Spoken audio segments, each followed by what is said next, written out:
is it needy or is it just a need? You know, like there's a way that we're really putting this judgment onto it when we add that little why, and all of a sudden it becomes very judgy.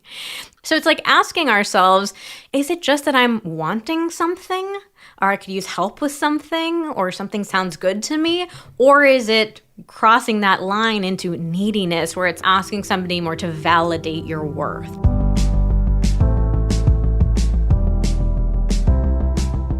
Hello and welcome to the Pillow Talks podcast. We're your hosts, Vanessa and Xander Marin. I'm a sex therapist with over 20 years of experience. And I'm just a regular dude.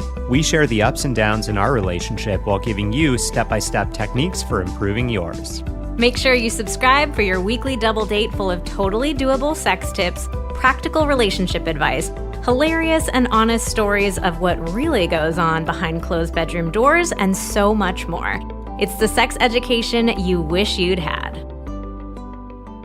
When you think of the word needy, what do you think of? It's probably the last thing you would ever want to be described as, right? There's nothing positive about being needy. Yeah, no one's like, oh, you're being so needy right now. I love it. I just wish I was more needy, right? Like, there's actually a lot of shame that comes up around needy. Like, it usually is used as an insult. People feel really bad about it, or we feel really self-conscious of like, oh, I don't want to be needy, right? Yeah, it's like this thing that we all have this idea of what it is, but like, do we really know what it is? Yeah, what does it mean to be needy? I think a simple definition of neediness is this belief you're not able to see your own worth, so you depend on other people in your life to make you feel better about yourself or to make you feel worthy. It's like getting that external validation from others. But I think that neediness is a very misunderstood topic, and it's actually causing a lot of pain and damage in our relationships. Yeah, unnecessary pain and damage. Exactly. Well, what is necessary pain? Necessary damage. Oh, she got me. I'm gonna necessarily damage you later, babe. Watch out. I'll just scale back the color commentary. So today, we are going to be talking about what neediness is, what it isn't, and some genuinely helpful tools for addressing neediness in relationships. But before we do that, we are going to talk about the review of the week. And I'm very excited about this one. Oh, that's why you were hiding it from me earlier. Yeah. I see. Okay, well, this podcast will change your life. Before this podcast, my orgasms were just meh. And what's the other face? This is one of the most confusing emojis. It's like the shape of the face, impossible to make. To be honest, I've always been confused by this emoji. I don't know what it means. On the one hand, it's like someone is winking, but then they have this weird, devious, impossibly wide lip/mouth, and the lips are like going in kind of impossible different directions, and red cheeks. It kind of makes me think this person is like really high or messed up. Also confused, dazed and confused, perhaps. Is that your final answer? Yeah, my final answer is meh, dazed and confused. So I specifically put a call out on our Instagram a few weeks back. I asked people if you could please leave a review using this emoji, because I used it in a context and was like, Xander will never be able to describe this one. So I'm very glad that somebody did it. Thank you very much. What is the technical description for that emoji? So I think I used it to describe feeling kind of like nauseous about something, because to me it looks like ugh, kind of feeling. It's not like the full barf emoji, but it's like, oh, I'm getting there. But technically, it's the tipsy emoji. Oh, so, hey, I was on target. That does not look tipsy to me at all, though. Yeah, I mean, tipsy is not the word. It looks a little more than tipsy. That's what I would say. If you're very confused, just Google tipsy emoji and you'll see the one that we're talking about. I don't know if I've ever made that face while being tipsy. Well, that makes this review a little more interesting. Before this podcast, my orgasms were just meh to tipsy. Not sure what a tipsy orgasm is. I assume it's maybe not so good. Now they are mind-blowing, party star eyes. Woo, that sounds really positive. We'll just say It's been a real positive change. I did not grow up in a house that talked about sex. Vanessa and Xander have taught me so much and have made me so much more comfortable talking about sex. My husband and I have been married for 8 years and never been able to be so open with each other until now. Thank you for this podcast and normalizing healthy sex and communication. 3 hearts. 3 hearts. There we go. Well, thank you for this excellent review. It was exactly what I wanted. I really appreciate it. As we mention every week, we really and truly are so appreciative of your reviews. It helps the podcast grow. It helps us serve more people. We would not be able to do this without you. So thank you. I will also say, if you want to continue trying to trick Xander and make this really hard for him, this is his section he does every single week.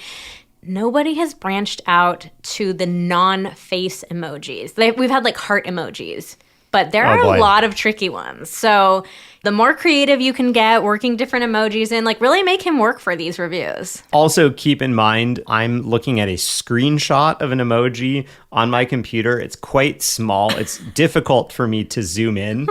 So, easy to trick me. And we also are doing a weekly giveaway with our reviews of the week. So if we pick yours, if you do some real creative emoji stuff and we pick yours, then you can DM us on Instagram at Vanessa Marin Therapy. We will enter you to win a free mini coaching session. So if you're the winner, you get to DM us a question, tell us what's going on in your life, and we will send you back a personalized message with our best advice.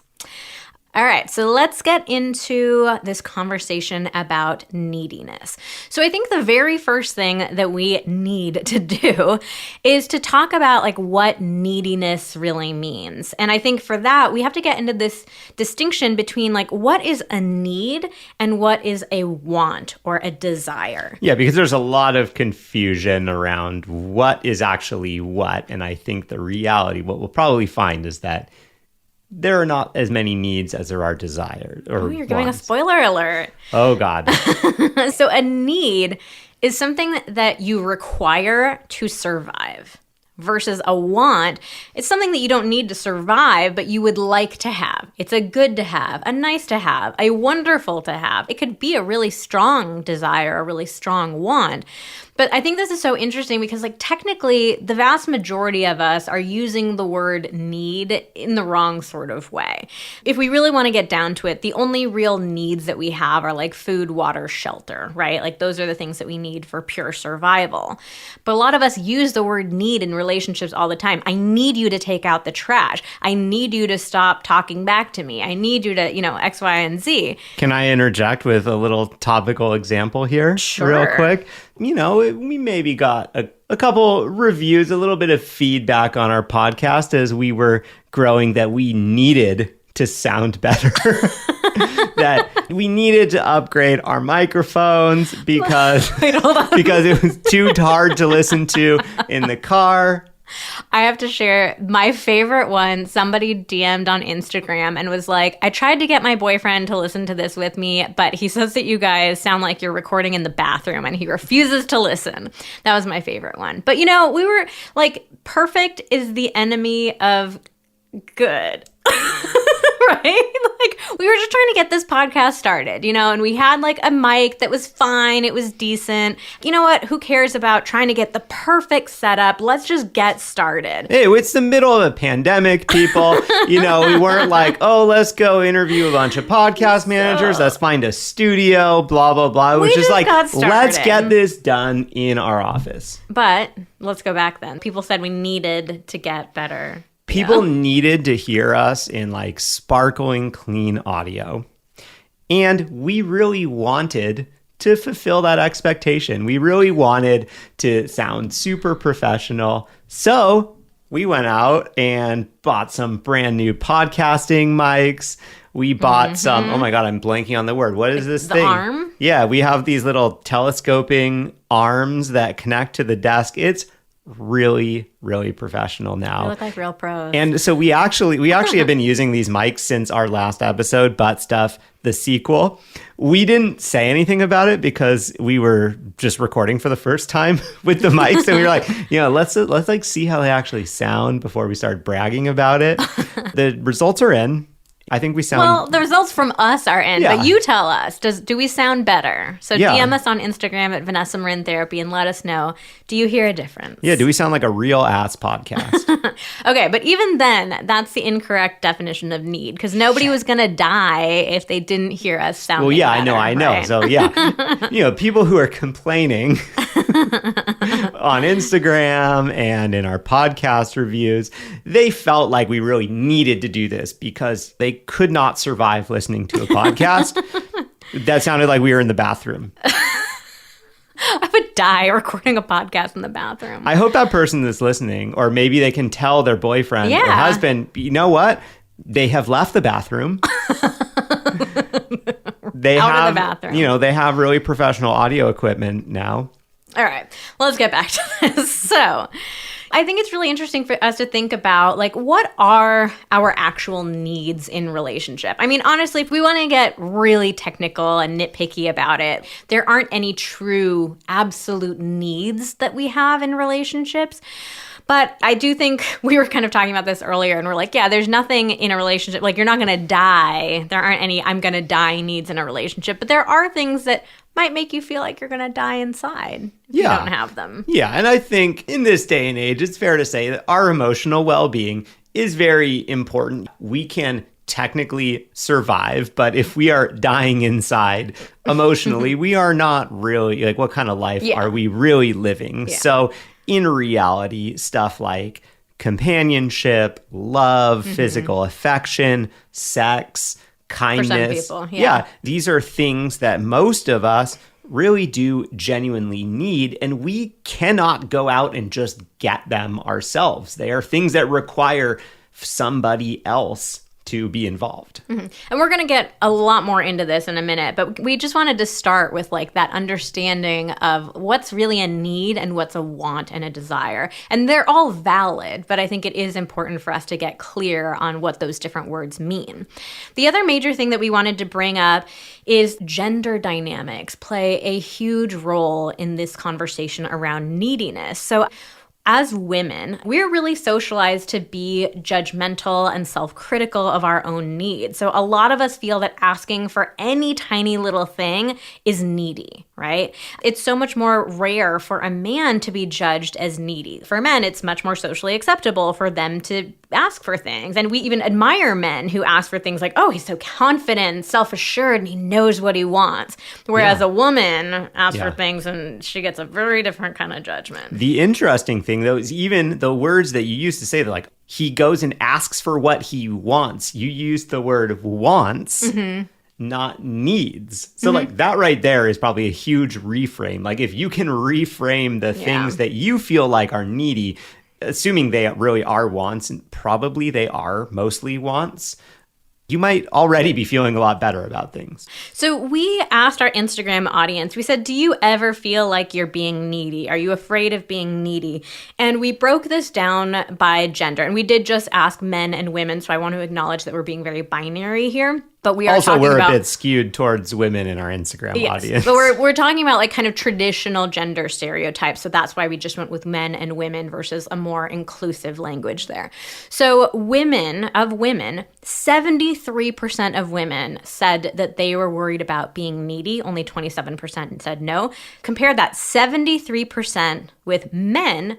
Only 39% said they ever worried about being needy. So that's huge, 73 to 39%. Almost twice as many women. Yeah, and like Xander was mentioning, our audience on Instagram is primarily female. And so we asked, do you regularly feel like your partner is being needy? And only 20% of people said yes. So the majority of those people were women. The majority of our audience is heterosexual. So they were talking about men. So I think, again, it's just interesting to like look at these gender breakdowns of realizing like, there's a completely different way that we're thinking about women and needs versus men and needs. And even women and wants. Yeah. Oh, yeah, absolutely.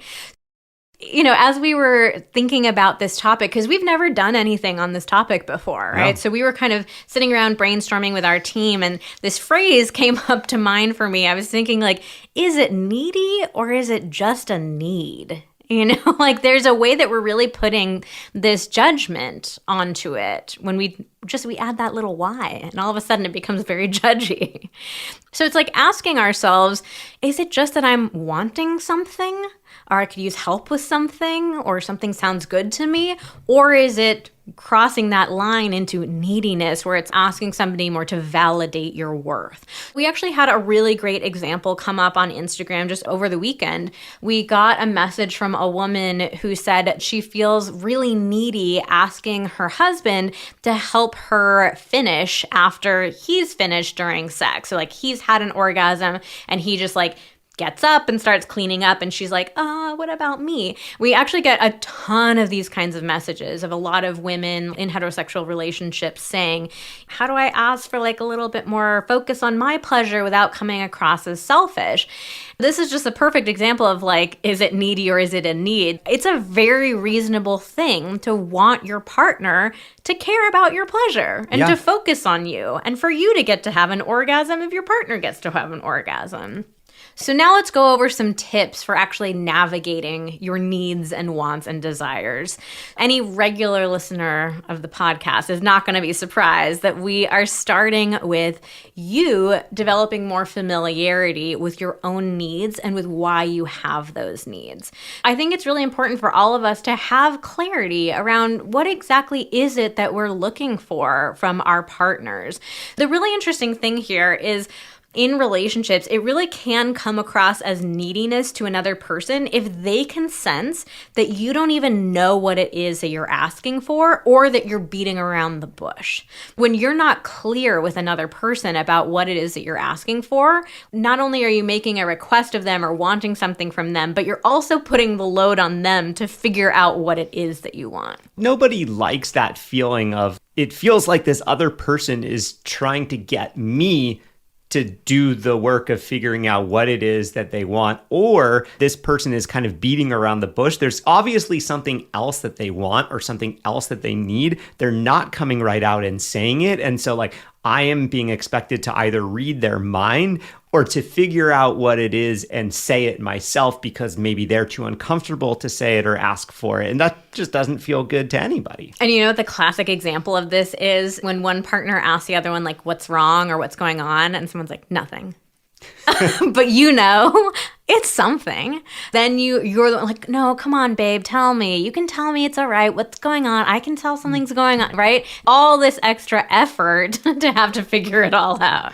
Figuring out what you need can be very tricky, and I will take full responsibility for that. There are plenty of times where I have no freaking clue what I need, but it still is like a really important and necessary step for us to take, is to try to get curious about our needs, try to uncover them, and really try to take responsibility for them first, rather than just putting it on the partner. And again, I will be fully honest here. Like, I totally say fine or nothing to Xander all the time when it's very obvious that there's something going on. Yep. So you're never going to be perfect at this, but trying to make that effort to take responsibility for your needs. Yeah, I mean, and the reality is, when we are confident in what it is that we want or what it is that we need, it's just so much easier to express it when we've actually been able to be like, oh, okay, this is the specific thing. I've kind of rehearsed that in my head. I'm comfortable with what it is. Then in the moment, starting to feel something, like there's something I feel like I want or feel like I need, and then you're like kind of, I'm not sure, is it this, is it that, but I gotta say something, and I don't know what to say. To get super practical here, I think it can be really helpful to practice saying what you need out loud, or at least practice asking yourself questions about your needs out loud. You could ask yourself, what is it that I need right now, or what is it that I'm wanting right now? I actually like a very slight twist on that question of like, what is something that would feel good for me right now? Because for me, when I ask myself, what do I need? It feels like a pretty high pressure, high intensity question. And I feel like I have to come up with some perfect answer. Or it kind of has like a degree of permanence almost. Like, what do I need or what do I want? Oh, well, I have to answer this question, and then that's what I'm going to need and want. If my partner fulfills a request, like, that's what I'm going to get. Yeah, and I better be okay with it. Exactly. So I think changing it and just being like, what's something that would feel good right now? That makes it feel a lot less pressure. It's not the thing, it's just something. You can also ask yourself, when did I first start feeling this? Where did it come from? Did something spark this need? So trying to get curious about it and figure out like what else is behind this for me. That can always be really useful. You can also ask yourself, who do I really need this from? Or who do I want this from? Here's another really interesting little wrinkle to this topic. Sometimes when we say that we need things from other people, if I tell Xander, I need you to do this, what I'm really needing is something from myself. So it's getting back to that distinction we were talking about around like looking for external validation when what we really genuinely do need is that internal validation. Here's an example is like, let's say you're telling somebody like, I just need you to listen. Maybe what you're needing is first a little bit of time for you to listen to yourself. Yeah, or to like process your feelings. Yeah, for you to get curious about your feelings, to like feel them, to validate them, and then, you could talk about them with a partner. Like we keep saying, like we can't count on other people to validate our self-worth. Only you yourself can truly do that, and you need to start with yourself. Like, yes, it feels great to hear validation from our partners and from other loved ones. Ultimately, we have to start with that like internal validation. Okay, so let's say that you do identify, I have this need or this want or this desire. I do want something from my partner. So we wanted to go through some steps of how to ask for something from your partner. First, let's just mention, like we asked on Instagram, do you have a hard time expressing your needs to your partner? And 66% of people said yes. Something a lot of people are struggling with. Totally understandable. Yeah. I can just normalize and acknowledge the fact that it can feel uncomfortable when there's something that you're wanting or something that you're needing. You haven't asked for it yet. It's a vulnerable thing asking for something that we want or something that we need, especially when we need it from somebody else. It's not something that we can just go out and do ourselves necessarily. And actually, that's another tip that we really haven't even mentioned yet. To get curious about what's your story around your own needs. What are your experiences with it? Did you grow up in a family where it wasn't okay to have needs, or you were even put down or mocked for expressing needs? How has it worked in past relationships? So fleshing out, like, what is my history with asking for things from people? What comes up for me? I think that's a great way to have some compassion for yourself and recognize, yes, no wonder I have a struggle with expressing this in relationships now. Okay, so let's get to the tips for how to ask for something from your partner. One thing is to not let your needs build up. If you can try to deal with things as they come up one at a time, that's going to feel so much more manageable. Because I think one of the problems that a lot of us have is we let things build up and build up and build up, and then they just come exploding out of us. It's like we were trying to prevent ourselves. We're like, I don't want to ask my partner from that. I don't want to be needy. We bury all these things inside, but they never stay inside. Just like emotions, you can't bury emotions. You can, but they won't stay buried. They will come out at some point or another. Same with wants and needs. Like we were saying, you want to get clear on the specific ask on your own first, so you have that clarity that we were just talking about. Yeah, I think that that's so important, because I think what often happens when we haven't had the time to really think about it ourselves and to clarify with ourselves what it is that we ask for something that may be a bit broader than what it is that we're really wanting. And then we find ourselves having to constantly revise that need or change that need or change that want. And then our partner is confused. Wait, I thought that you were asking to spend more time with me. And so I've changed my schedule so that we're spending more time. And then now you're saying, now you want to have some alone time. Like, what is it? When in reality, that very first time, if you had thought about it a little more, it might have been like, oh, you know what? Actually, I'm feeling a little lonely. And this weekend, it would feel really good for us to just nest at home and spend some time together. Sounds nice. Oh. Another tip is to share your feelings with your partner before stating the need or want.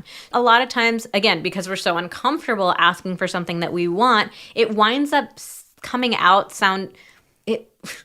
It winds up coming out. I said that correctly. Okay. I wish you could see her face when. My brain works a lot faster than my mouth does. I trip over my words a lot, if you haven't noticed. Anyways, it winds up coming out sounding like kind of harsh or aggressive or almost like domineering, like bossy kind of feeling. I need you to spend more time with me. Yeah, exactly, right? Whereas if you were to share with your partner like what the emotions are, like Xander actually just did a great example a minute ago. He's like, I've been feeling kind of lonely lately, so I would love for us to spend some time together. Or I've been feeling so overwhelmed. I would really appreciate if we could just sit and I could share with you what's been going on in my life.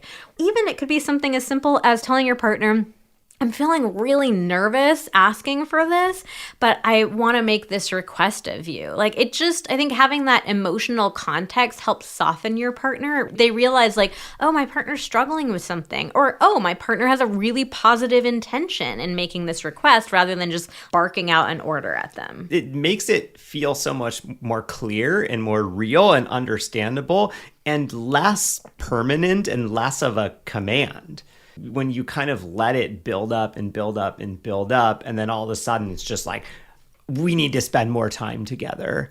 You're just like oh, what is like, oh my God, like what does this mean? It seems like so all encompassing versus, oh, like, oh, my partner had a crappy week at work. Some of her friends canceled on her for like a hangout and she's feeling sad. And like, oh, it would make me feel good to spend some time with her too. Yeah.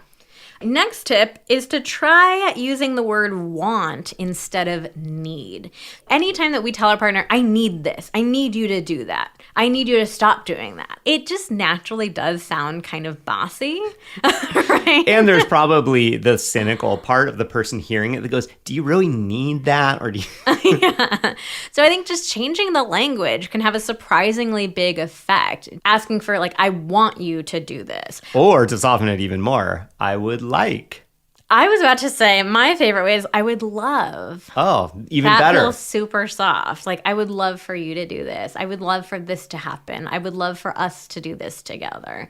Yeah, even just that word love. How does that not sound better? Like I would love for you to do this versus I need you to do this, right? Yeah. It just, again, tiny tweaks, but makes a really, really big difference in the moment.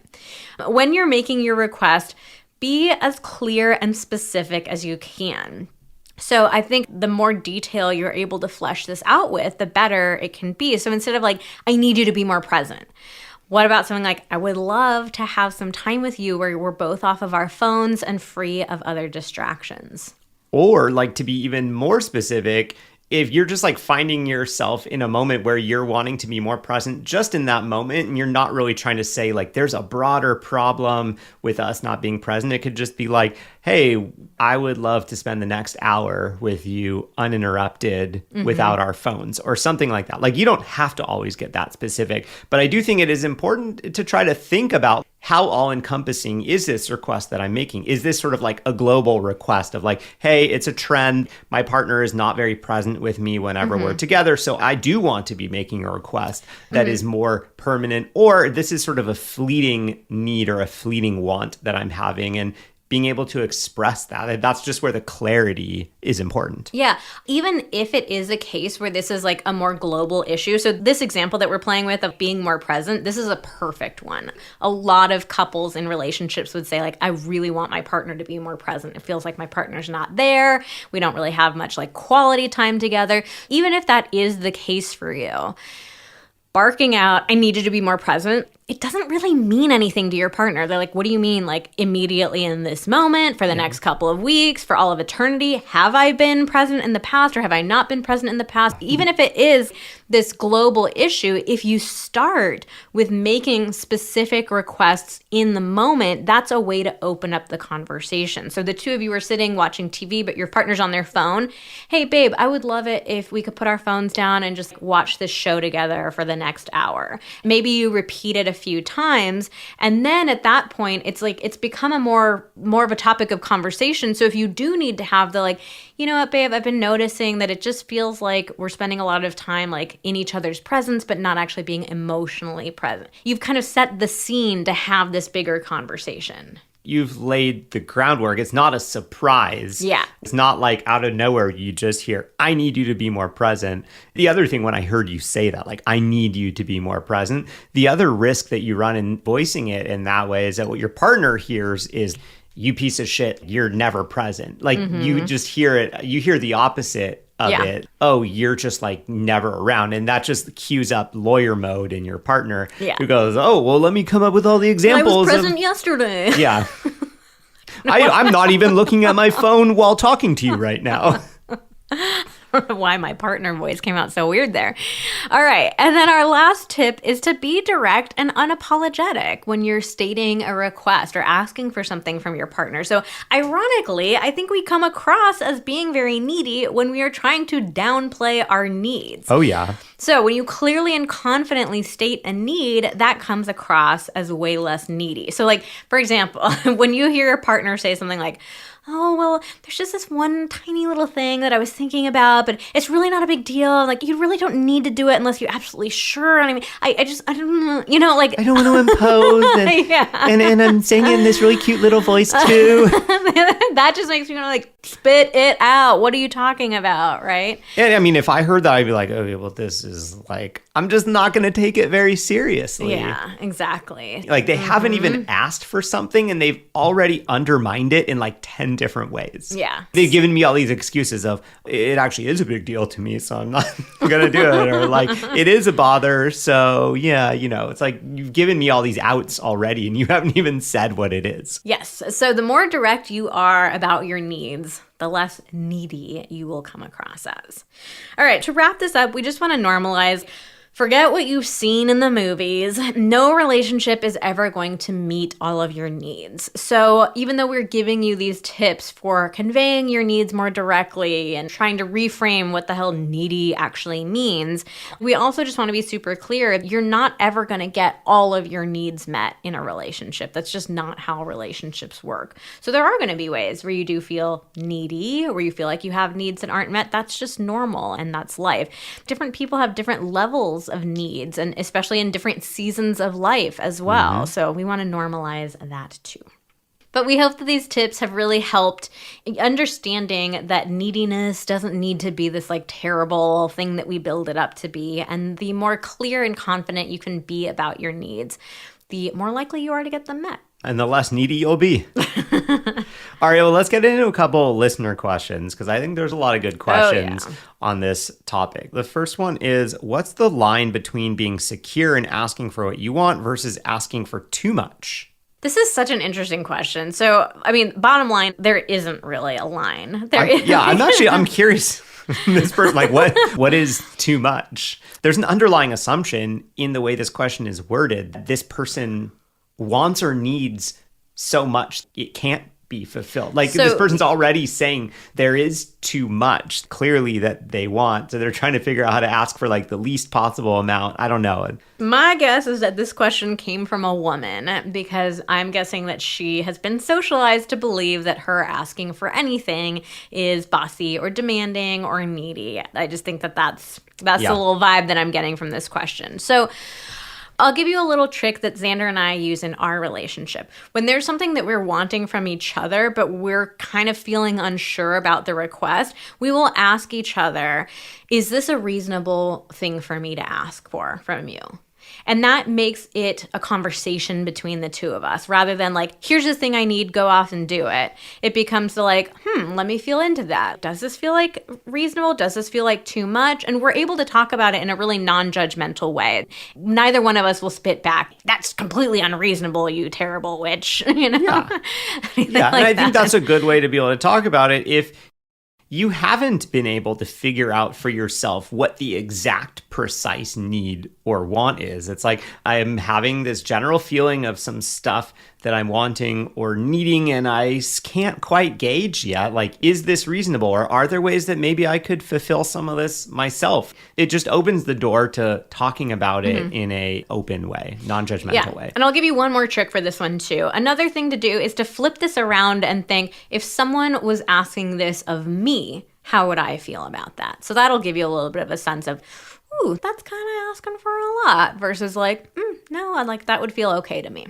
I think the other thing with this that can be tough, if you have been socialized, you shouldn't be needy, and you've been putting off needs or wants or desires for a long time, you might be in a difficult place in your relationship. You get to a point where you realize like, oh, there are actually a lot of things that I want or that I need that I'm not getting fulfilled by my partner. And there just maybe needs to be a reckoning of like, am I going to be able to get what I want or what I need from my partner? I guess it's just another argument to state needs early and often. Yeah, absolutely. All right. What is a need versus what's an entitlement?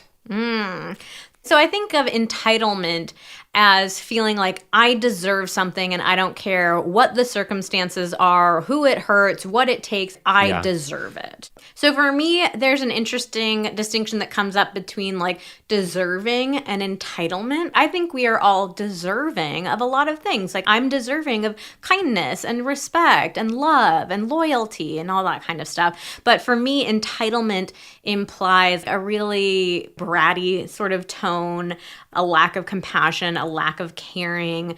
I might feel like I deserve something, and I can also acknowledge like, wow, there's a lot of work that goes into that, or a lot of time, or a lot of effort, versus entitled is like, I don't care. It's mine. I deserve it. If you're listening to this podcast and you're worried about like, am I needy? How do I stop being needy? I think there's a very low likelihood that you will ever cross the line into entitlement.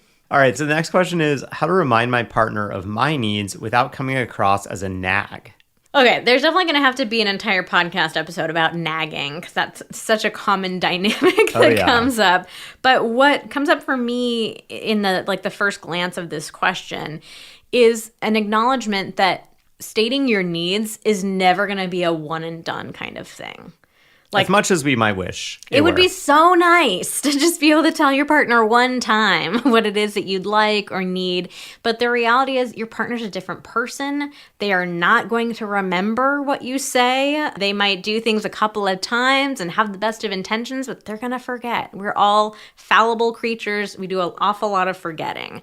So you are going to have to remind each other, on a pretty consistent basis of what it is that you guys are wanting and needing from each other.